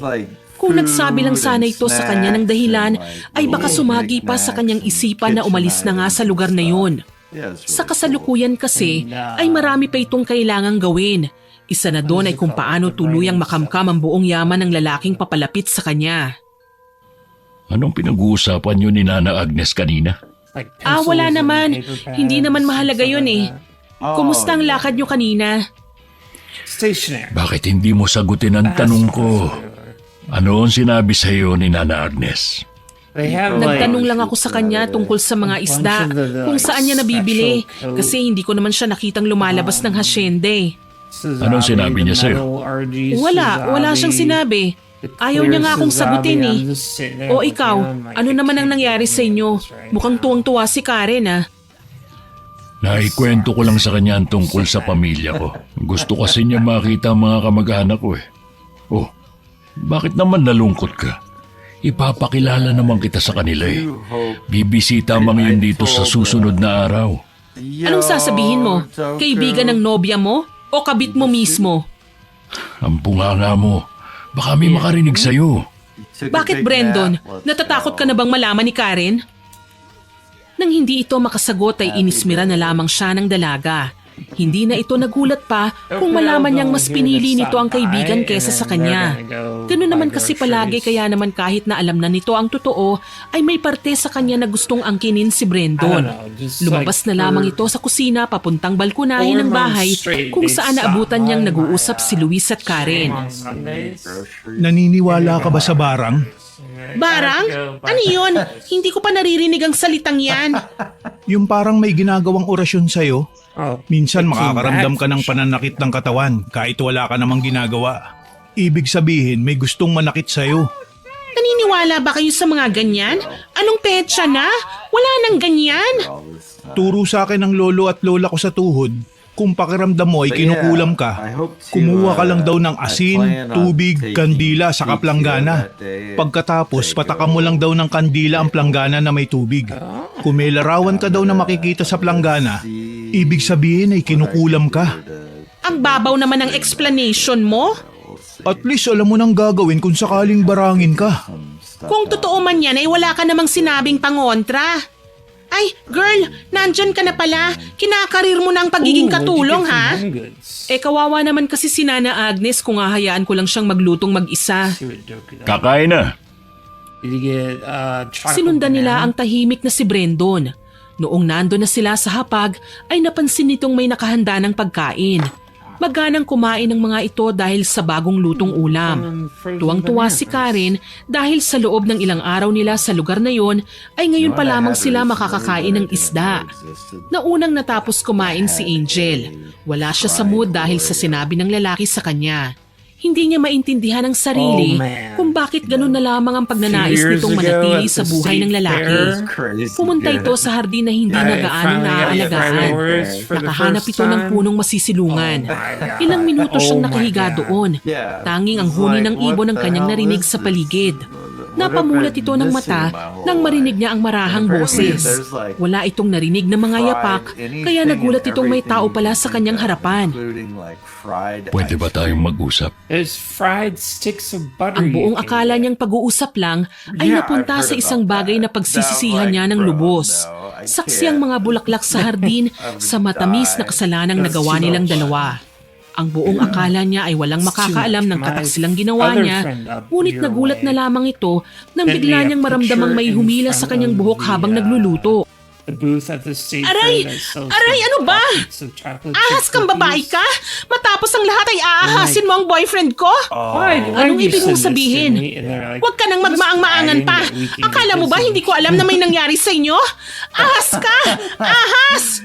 Hindi ko siya inahas sa'yo, Karen. Nagmamahalan kami ni Brandon. Nagmamahalan? Pwe, alam kong gusto mong makuha ang lahat ng yaman niya. Ayaw mo talagang maghati tayo dahil gusto mo talagang angkinin ang lahat. Sakin ka, Angel. Sobrang sakin mo. Hindi mo naiintindihan, Karen. Iba ito. Ibang-iba ito. Iba si Brandon sa mga lalaking nakarelasyon ko. Wala akong pakialam sa yaman niya. Siya lang ang kailangan ko. Hindi kita maintindihan, Angel. Huwag kang magpanggap na ang linis-linis mo. Ikaw nga ang nagturo sa akin na gamitin ng mga lalaki para sa pera nila. Sinabihan na kita noon, hindi ba? Minahal ko ang dati kong nobyo, pero anong sabi mo? Hindi ako mabubuhay sa kanya. At pinaniwalaan naman kita. Kasi mahirap lang siya, Karen. Alam kong gagawin mo ang lahat para magsama kayo, pero paano ka? Paano ang buhay na pinangarap mo noon? Walang-wala ka, Karen. Hindi kayo magtatagal ng lalaking yun. Kaya pala ngayon ay inaagaw mo kung ano ang akin. Dahil ano? Dahil mayaman si Brandon? Ahas ka talaga? Lahat ng meron ako ay para din sa'yo. Anong nangyari ngayon sa inyo ni Miguel? Pinaniwalaan mo ba ako noon? Nang sabihin ko sa'yong lolokohin ka lang ng lalaking yun? Labas na si Miguel sa kung anong meron tayo ngayon. Ang galing mo rin, ano? Sinabihan na kita pero inahas mo pa rin? Napalunok si Angel ng laway dahil sa kakaibang kaba na kanyang naramdaman. Paano niya nasabing mahal niya ang lalaki? Naalala niyang humanga ito noon sa angking kakisigan niya pero wala naman siyang balak na mahalin ng lalaki. Pera lang ang habol nila dito noon pa man. Hindi niya maintindihan kung bakit napunta sila sa punto na mag-aaway ang mga ito ng dahil sa isang lalaki. Yon ang unang beses na nangyari yon sa dinami-dami nilang nagawang kagaya ng bagay na yon. Hindi ito makasagot sa kanyang kaibigan. Tinitigan niya itong mabuti. Napakunot ang kanyang noo. Dumadagundong ang boses ng matandang babae nang sumigaw ito sa kanila. Tumigil na kayo! Walang silbi ang paghagawan nyo sa lalaki! Walang panalo! Pareho kayong talo! Wala akong pakialam sa kung ano man ang sasabihin ng matandang kagaya mo. Labas ka sa problema namin! Umalis ka nga! Nakakatuwa, ano? Ganyan-ganyan din ang sinabi ng huling babaeng dinala niya rito. May tipo siya. Palaban kaya mas natutuwa siyang paglaruan kayo. Ako nga ang dapat na magpalaya sa inyo dito eh. Bakit? Sino ka ba? Ano ka ba sa buhay ni Brandon? Bakit? Sino ka ba? Katulong ka lang naman ah. Ako ang mahal niya. Nakakatuwa kayo pareho. Hindi kita maintindihan, Nana Agnes. Ang sinabi niya ay si Karen lang ang unang babaeng dinala niya rito. Yan ba ang sinabi niya sa'yo? Ay, oo nga pala. Naniwala ka naman. Naniwala naman kayo. Hindi ako manghuhula. Diretsuhin mo na nga ako. Bakit hindi mo tanungin si Brandon? Napangisi pa ang matandang babae bago niya iwan ang mga ito. Kinagabihan ay agad na kinumpronta ni Karen si Brandon na noon ay kararating lang galing sa bukid. Anong sinasabi ni Nana Agnes na hindi lang ako ang dinala mong babae rito? Ikaw naman. Huwag ka nga nagpapapaniwala kay Agnes. Matanda na yun. Kung ano-ano na mga sinasabi. Baka nga may relasyon kayo eh. Ilang taon lang siya. Ilang taon lang ang agwat nyo kaya wag mo akong pinaglololoko. Sabihin mo sa akin ang totoo. May ibang babae ka ba? Malakas na nagdabog si Brandon at nagmumumura. Nabigla ang mga ito nang biglang nabasag ang basong hawak nito. Tinawag nito ang pangalan ni Nana Agnes tsaka lumabas ng bahay. Tahimik na sumunod ang matandang babae rito tsaka naglaho sila sa kawalan. Nang makaalis ang mga ito, pumasok na sila sa kani-kanilang kwarto na walang imikan. Kinabukasan, wala siyang nadatnang almusal maging ang matandang babae na abalang nag-aayos ng hapag. Si Angel na lamang ang nagkusang magluto ng kanilang almusal. Magandang umaga. Uy, bakit ang tahimik ng bahay? Nasaan si Nana Agnes? Malay ko, baka nagtanan na yun. May asim pa pala si Nana Agnes? Ikaw ang mas nakakakilala sa kanya. Kayo ang matagal na magkasama eh. Hindi naman lumalabas ng bahay si Nana Agnes eh. Bakit ba hindi mo alam? Ang dami mong hindi alam sa lugar na to ah. Hindi ko naman buhay yan eh. Gaya ng sabi ko ay magsasaka lang ako rito. Akin lahat ng trabaho sa bukid. Sa tingin mo ba may oras pa ako mga elam sa buhay ng iba? Sinamantala ni Angel na walang tao sa bahay, kaya naisipan niyang ayain ang lalaki papuntang bayan. Matagal na siyang hindi nakakalabas sa lugar. Sigurado naman itong hindi siya mapapagalitan kung sakaling malaman ni Brendo na lumabas ito. May alam ka ba na ilang impormasyon sa lugar na to? Paulit-ulit naman tayo, madam eh. Wala nga. Kung anong sinabi ko sa'yo ay yun na yun. Ano ba yan? Paano kung masamang tao na pala ang amo mo? Eh di pati ikaw nadamay dahil wala kang alam. Huwag ka nga mag-isip ng ganyan. Teka nga, sigurado ka na ba sa desisyon mo? Baka mahuli tayo ni Bossing. Ayaw ko mawalan ng trabaho. Hindi ka naman tatanggalin yan sa trabaho dahil lang gusto kong lumabas ng bahay. Bakit ba ako ang kinakabahan sa paglabas mo? Ang praning mo naman, hindi naman tayo magtatagal eh. Isa pa, hindi ako preso, bakit naman ako pagbabawalang lumabas? Ikaw ba? Hindi ka ba lumalabas sa malawak na lupaing ito? Bihira lang akong payagang lumabas kung may pinapagawa sa akin. Nagkibit balikat lang ang dalaga. Malayo ang nilakad ng mga ito. Hindi nila ginamit ang sasakyan ng lalaki dahil ayaw nilang mahuli kahit na wala naman silang ginagawang masama. Nang makalabas ng tuluyan ay doon na lamang siya nakahinga ng maluwag. Masaya itong nakakita ng ibang tao. Marami siyang pinuntahan kahit na limitado lang ang oras na binigay sa kanya ni Luis. Tuwang-tuwa ito habang papauwi ng bahay. Kung ano ang kanyang iniwan ay ganun rin ang kanyang naabutan. Wala si Nana Agnes, maging si Brendon. Ilang araw din naging ganun ang tagpo ng buhay niya. Madalang din kasing lumalabas si Karen sa kwarto nito. Isang araw, nagulat na lamang ito nang makita niya ang matandang babae na naghahanda ng kanilang pagkain. Nagtataka ito sa biglaang pagbago ng matanda. Anong nangyari sa'yo, Nana Agnes? Bakit nangayayat ka yata? Nagkasakit lang. Grabe, ang sakit ng ulo ko. Para akong naduduwal. Huwag mong sabihing nabuntis ka. Bruha, hindi pa naman ako nakakaisang buwan dito. Imposible namang mabuntis ako. Hindi ka ba nakikinig nung nagtuturo tungkol dito? Imposible ka nang makalabas sa lugar na ito. May sinasabi ka, Nana Agnes? Ang sabi niya, hindi na raw tayo makakaalis sa lugar na to. Bakit nga ba hindi pa tayo payagan umalis ni Brendon? 2 linggo lang dapat tayo dito eh. Ewan ko ba sa taong yon? Ayaw na ayaw niyang umaalis ako sa lugar na to. Teka nga, bakit mo ba ako kinakausap? Friends ba tayo? Sorry na. Ang gusto ko lang naman ngayon ay makaalis na sa lugar na to. Ikaw lang ba? Gusto ko na ring umalis. Pero kung buntis nga ako, tiyak na matutuwa si Brendon. Napalingon ang mga babaeng naroon nang makarinig sila ng malakas na pagbukas ng pinto kasunod ng pagkalaglag ng mga gamit. Buntis ka? Buntis ka! Sa wakas may tagapagmana na ako! Hindi pa ako handa maging nanay. Ayokong maging losyang. Nag-aaral pa ako. O bakit mo pa kailangan mag-aral? Nandito na lahat sa bukid. Hindi mo na kailangan pa magutom. Hindi lang naman pagkain ang mahalaga eh. Ayokong mabulok dito sa bukid. Ayokong pumangit. Naiintindihan mo ba ako? Anong gusto mong mangyari? Ang umalis na. Gusto kong magtapos ng pag-aaral. Hindi ako handang iluwal ang batang ito. Karen, kahit na anong mangyari, wag na wag mong ipalalaglag ang bata. Akong bahala sa pag-aaral mo. Akin ang bata. Bakit ba gustong gusto mong magkaanak? Pwede namang ipalaglag to pagkatapos gumawa na lang ng bago. Mamili ka. Bubuhayin mo ang bata o aalis kang walang buhay sa lugar na ito? Pinagbabantaan mo ba ako? Hindi. Pinagsasabihan lang kita. Sa oras na may galawin ka sa katawan mo, nang hindi ko pinahihintulutan, alam mo na ang mangyayari. Nakaramdam ng kaba si Angel sa narinig nito mula kay Brandon.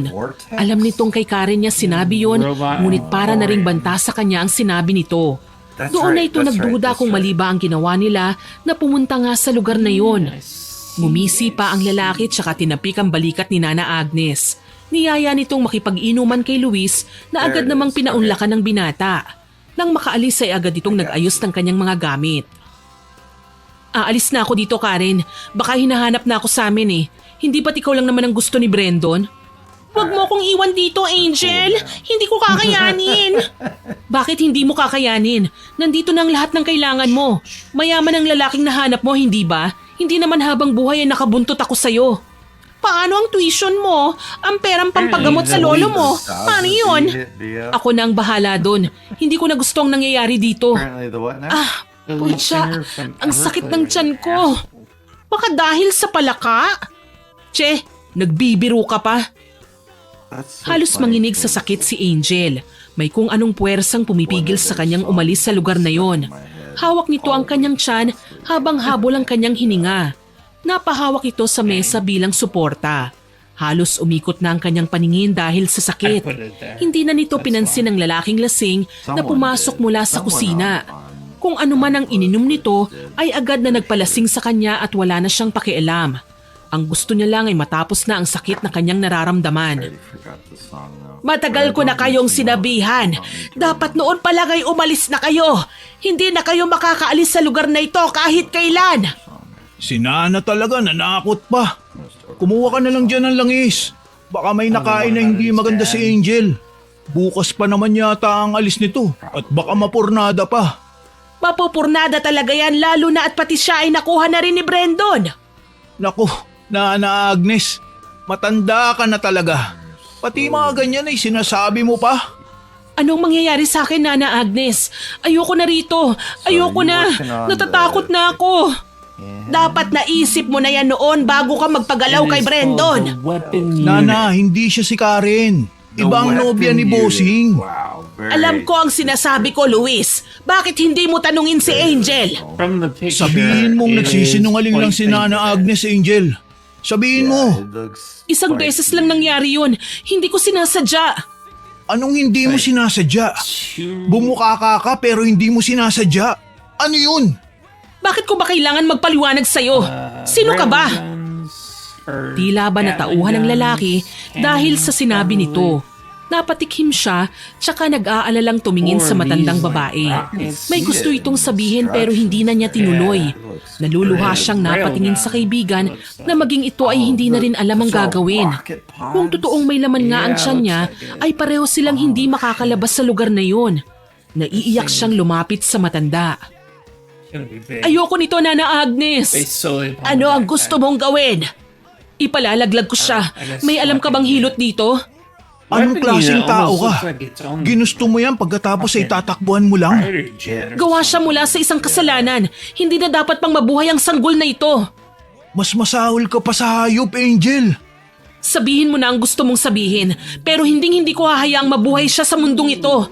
Mas pipiliin kong mabuhay na sinisingil ang konsensya kesa naman makita kong nahihirapan ang sanggol na ito. Pag-isipan mong mabuti, Angel. Kaya siyang buhayin ni Brandon. Naguguluhan ka lang. Galit. Pag-isipan mo yang mabuti.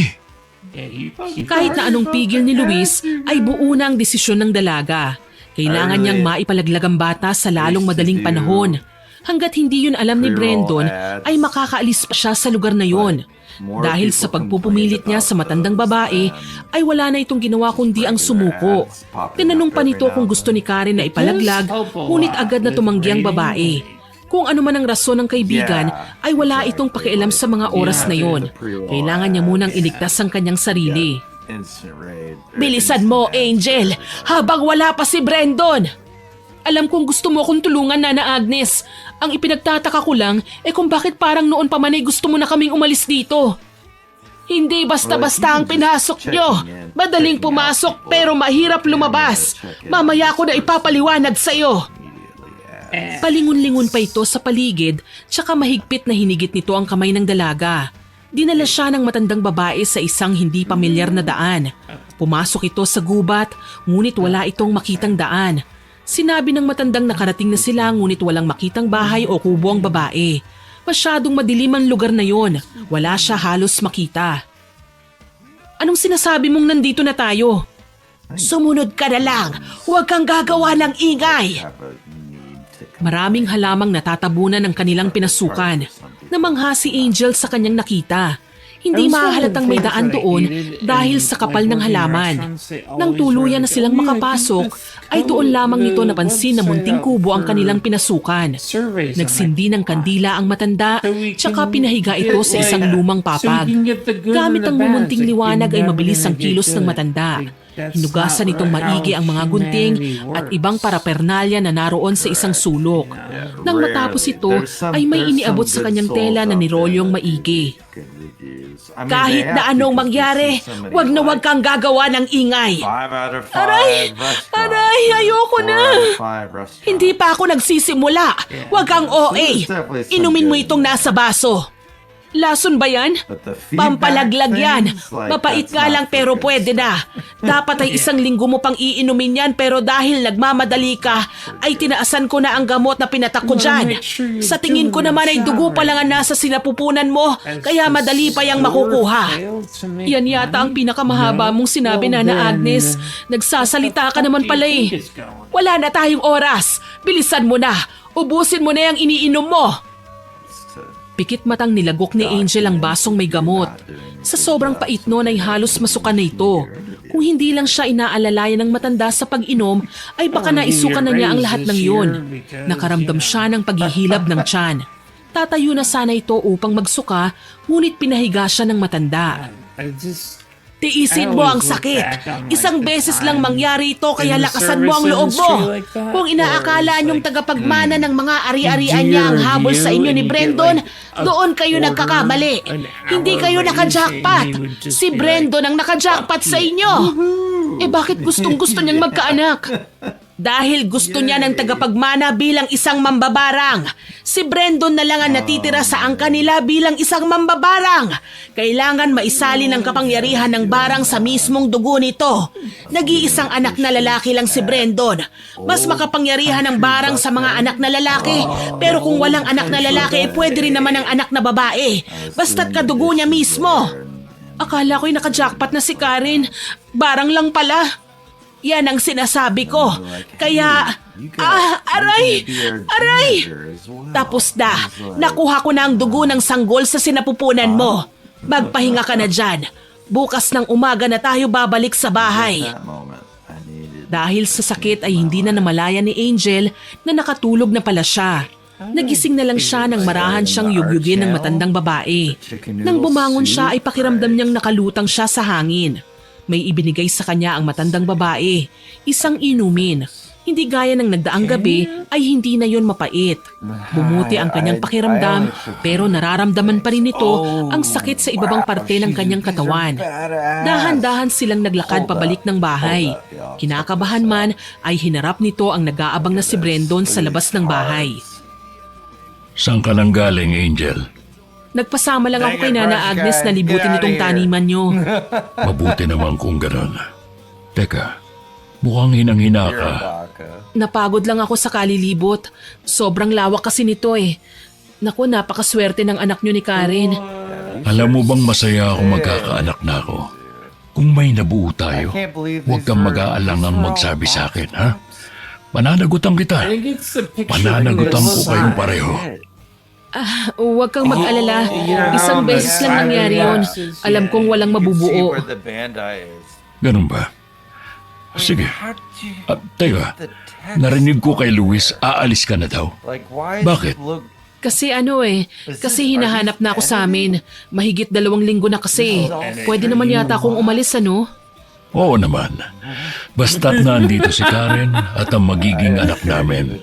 Walang problema. Tipid nitong nginitian ng lalaki tsaka pilit na naglakad papasok ng bahay. Nakakuha siya ng tiyempo. Napapayag na niyang lalaki. Kung nalaman siguro nitong magkakaanak din sila, ay paniguradong hindi siya makakaalis sa lugar na yun. Kinausap niya ang matandang babae na bukas din ay aalis na siya. Nagpatulong din siya kay Luis. Huli niyang kinausap ang kaibigang may pag-aalangan ng muka. Aalis na ako mamaya. Iiwan mo na talaga ako? Hindi na ba magbabago ang isip mo? Pasensya ka na, may naghihintay na pamilya sa akin eh. Anong nangyari sa'yo? May tagus ka. Gamitin mo na muna itong pasador ko. Salamat. Ubus na kasi ang napkin ko eh.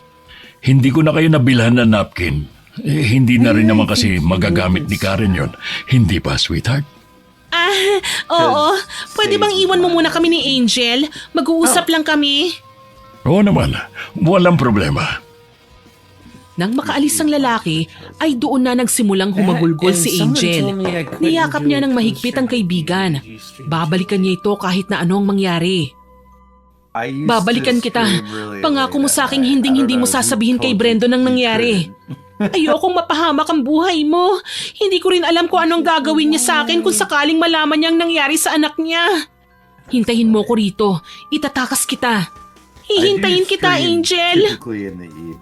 Hindi na natulog pa si Angel ng gabing yon. Hinintay niyang dumating ang madaling araw tsaka umalis. Hinang-hina ang babaeng sumakay sa kotse. Gumising ang mga kasama nito sa bahay ng umaga ring yon upang tanawin siyang paalis. Nilapitan siya ng matanda at saka iniabot ang bag na may lamang gamit nito. Binulungan siya nitong dumiretso sa kaibigan niyang albularyo. Sinabi nitong nalaman ni Brendon ang ginawa nila, kaya naman hindi makakapayag ang lalaking makaalis siya ng lugar na yon ng buhay. Nagtaasan ng balahibo ng dalaga dahil sa takot. Mahigpit na ibinili ng matanda na kahit na anong mangyari ay huwag itong magpapahalatang may nalaman. Kumaway pa ang mga ito sa kanya habang nakangiting tumatanaw sa balkonahe nito. Pilit ang ngiting ibinalik niya sa kanila. Nang mapaandar ni Luis ang sasakyan, ay agad niya itong pinabilisan. Wala na bang ikabibilis pa ito, Luis? Bakit ba nagmamadali ka? Makakaalis ka naman ng boy sa lugar na ito eh. Sana nga ay mabuhay pa ako. Anong pinagsasabi mo? Pumunta tayo sa Sitio Yawan. May naghihintay sa akin doon. Kahit na nalilito ang lalaki, ay sinunod na lamang nito ang sinabi niya. Gaya ng sabi ng matandang babae, ay may sumundo sa kanyang isang may edad na lalaki. Hindi ito nagkakalayo sa edad ni Brendon. Tipid siya nitong tinanguhan tsaka kinuha ang mga gamit nito at inalalayan. Nagbili ng matandang lalaki kay Luis na sabihing nakatawid na ito. Pinagmasdang mabuti ni Angel ang lalaking tila naging sunod-sunuran sa matandang lalaki. Umalis itong tulala. Gabi na nang makarating si Angel sa tinutuluyan nito. Nabigla pa siya nang makita niyang naroon ang matandang babae. Inaapoy siya ng lagnat kaya hindi pa siya pwedeng umalis sa lugar na yun. Salamat sa tulong mo, Jose.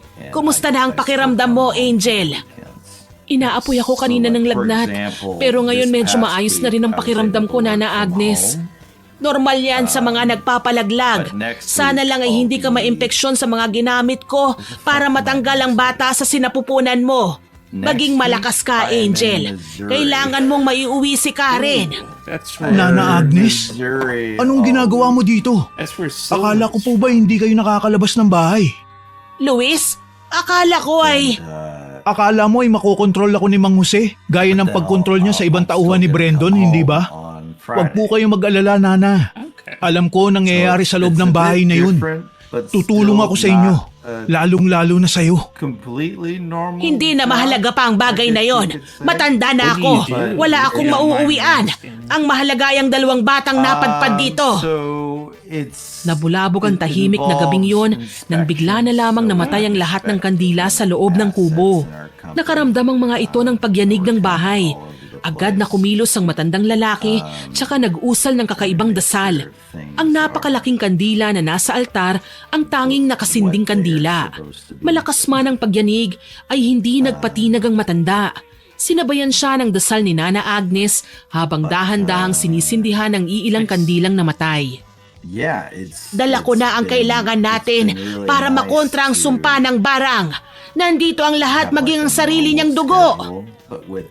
Nanginginig na napatingin si Angel sa hawak na tela ni Nana Agnes. Yun ang dugong nakuha sa kanya ng nagdaang gabi. Malakas ang pintig ng dibdib nito. Hindi niya alam kung mapagkakatiwalaan ang matandang nasa harapan niya. Huwag kang mag-alala, hindi kami kaaway. Matagal na naming gustong putulin ang sumpa ng barang. Gusto na naming mabuhay ng payapa. Habang nandito siya ay hindi namin magagawa yon. Pasensya ka na kung hindi ko kagad nasabi sa iyo yon. Si Nana Agnes ang unang asawa ni Brandon. Hindi sila magkaanak, kaya naman gumawa ng paraan ng lalaking yun para makuha ang gusto niya. Ibig sabihin ay walang legal sa aming dalawa ni Karen? Pareho kaming kabit ng mambabarang? Hindi ko alam kung paano mo nalaman ang mga yan, Luis. Pero totoo ang lahat ng nalaman nyo. Ilang beses nang nagtangkang bumuntis ng iba't ibang babae si Brandon. Ngunit halos lahat ng nadala niya ay hindi magkaanak o hindi kaya ay iba ang nakabuntis sa kanila. Kung matalo natin si Brandon sa gabing ito, ay umalis na kayo. Kaya rin siya nananatiling matikas at medyo may kabataan pa ay dahil yun sa kapangyarihang itim na angkin niya. Hindi makagalaw ang babae sa narinig nito mula sa matanda, ngunit mas pinili na lamang nitong sumunod sa kanya. Nanood ito sa ginawa nilang orasyon. Nagtulong-tulong ang dalawang matanda sa paggawa ng ritual na may kasamang dasal. Ilang sandali pa ay natahimik ang buong lugar. Agad nitong inutusan si Luis na sunduin si Karen sa bahay nila Brandon, dala ang anting-anting bilang proteksyon.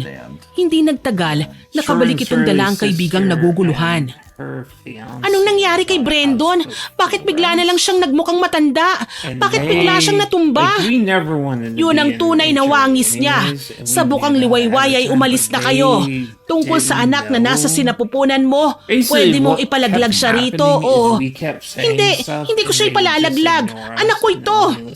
Sige, ako na ang bahalang magpadala ng pera para dyan. Para sa lahat ng gagastusin. Ayokong manganib pa ang buhay niyo. Dumating ang bukang liwayway at nagsimula ng bumiyahe ang dalawa. Tahimik nilang binaybay ang kahabaan ng palayang minsang pagmamayari ni Brandon. Tinignan ni Angel ang kaibigang hawak ang kanyang tiyan. Kung naging matapang lang sana si Angel, ay baka ganun din ang ginawa niya. Ngunit hindi pa ito handa sa responsibilidad. Tama nang samahan na lang niya ang kaibigan. Tama na ang pagkakamaling nagawa nila. Gamit ang pera at kayamanang binigay ni Nana Agnes, ay nagsimula muli ang dalawa sa buhay na tinahak nila. Nagpatuloy sa pag-aaral si Angel, samantalang nagdesisyon si Karen na alagaan ang anak habang nagnenegosyo. Marami silang natutunan at isa na dito ay ang huwag magsamantala ng lalaki at pag-interesan ng yaman na meron sila. Sana po ay nagustuhan niyo ang ibinahagi kong kwento. Ngayon naman, oras na para sa ating shoutout. Shoutout po kina Ma'am Alisa Suwalog, Mark Tana, Mary Jane Suwalog, Renz Lalien, Trisha Mariel Suwalog at JP Suwalog. Hello din po kina Ma'am Rizalina Angeles at sa mga anak niyang sina Aris, RR Ronron, Cedric at Ardru, kay Ma'am Maria Girly Piloton, kay Ma'am Grace Sementera na lagi pong nag-heart sa mga comment niya, kay Ma'am Sara Sahorda, shoutout din po kay Sean Abanco at sa mga anak niyang sina Alwin, Denver at Sean Isaac at sa asawa niyang si Darwin Abanco, kay Gemma Jane Gaugano at sa asawa niyang si Judin Garmay at sa anak niyang si James Skyler Garmay, kay Ma'am Emma Bufete at kay Rhea at Jason Agor, kay Ma'am Monet Rivera at kay Alvin Odyamar na avid listener daw po natin at pampatulog niyang stories natin. Pati na raw po ang malaanghel ko raw pong boses. Nako, salamat po sa papuri ninyo, ma'am. Kay Ma'am Natividad Toliba, sa mga pamilya Estanyol, De Guzman, Rayoso, Ambrosio, Morada, Garino at Kakalda. Hello po sa inyong lahat.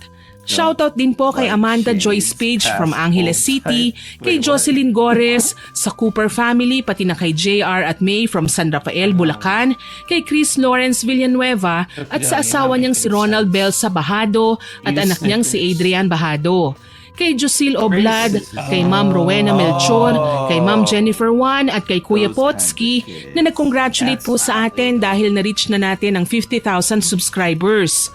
Kay Ma'am Gerlin Picache, kay Ma'am Marilyn Aure, kay Moises Cabase from Batangas City, kay Catherine Bolivar, kay Robbie de la Cruz, kay Ma'am Perlin Tuba, kay Ja Encila, kay Fe Gallinera, kay Ma'am Josefina Fuelias, kay Ma'am Victoria Caingles, at sa mga regular listeners po natin kagaya nila Ate Aya at sa anak niyang si Katniss na masipag daw pong mag-aral habang nakikinig sa stories natin. Kay JD Bicol, kay Ma'am Angelina Ignacio, kay Hiramini, kay Ma'am Raquel Hasigawa at sa husband niyang si Mitsuru, kay Ma'am Estela da Silva at sa mga kamag-anak niya at sa Cabral family, kay Cherry Mukbang ASMR, kay Ma'am Mea Espiritu, kay Kel Rodis at sa buo niyang pamilya. Happy listening po sa inyo dyan. Kay Ma'am Elizabeth Dunca, sa Galedo family, kay Tina Dekit at sa Lamoro at Dekit family, kay Ma'am Pamela Allen, kay Chris Mamado at kay Ma'am Alfreda Alano. Maraming salamat po sa mga nakinig at nag-comment. Abangan po ninyo ang mga susunod ko pang kwento at huwag kalimutang mag-subscribe, like, share and comment sa upload natin.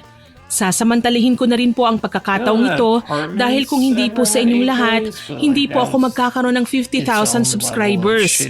Kaya buong puso po akong nagpapasalamat sa inyong lahat. Ang next goal po natin ay 100,000 subscribers naman po. Kaya hihingin ko pa rin po ang walang sawa niyong suporta. Muli, ako po si Miss Winnie na nagpapasalamat sa inyong pakikinig.